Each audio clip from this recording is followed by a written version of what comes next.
De toute façon, si ça marche pas, bah, tu peux les transformer en saucissons. Heureusement, on n'y a pas fait. Hein. Je suis Raphaël Chopin, vigneron dans le Beaujolais. Oui. Ici, on est à Lantigné, à la Savoie. C'était mon grand-père qui était vigneron et je me suis installé. Moi, j'ai travaillé un peu différent, puis j'aimais bien faire un peu des essais. Là, les cochons, c'est vraiment l'ultime essai, là. Oui. Mais bon, j'en suis vraiment content. Je sais pas, est-ce qu'ils sont par là? Voilà, ils arrivent. Bon, c'est comme des chiens. Hein.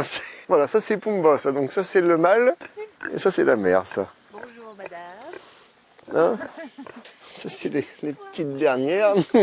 Les cuné, c'est vraiment un cochon qui est strictement herbivore. Ouais. Il faut surtout pas leur donner de viande. Cuné, ouais. Ça vient de Nouvelle-Zélande. En fait, ils ont une dorsale qui leur empêche de monter très très haut la tête. Là, il est au maximum en fait. C'est plus petit qu'un cochon, ouais. En fait, pendant tout l'hiver, ils rentrent dans les vignes, ils retournent toutes les mauvaises herbes. C'est comme si tu avais travaillé les sols, c'est vraiment génial. Tout ce qui est herbe et tout ce qui est racinaire, ils y crottent. Pas les racines de vigne, heureusement. Le problème, c'est que les herbes, ça va vraiment créer une concurrence. Ça prend toute l'eau et toute la nourriture aussi. Hein. Ça peut vraiment détruire le végétal. Tout ce qui va être grosse graminée, ça va finir par étouffer le cep, il n'y aura plus de récolte.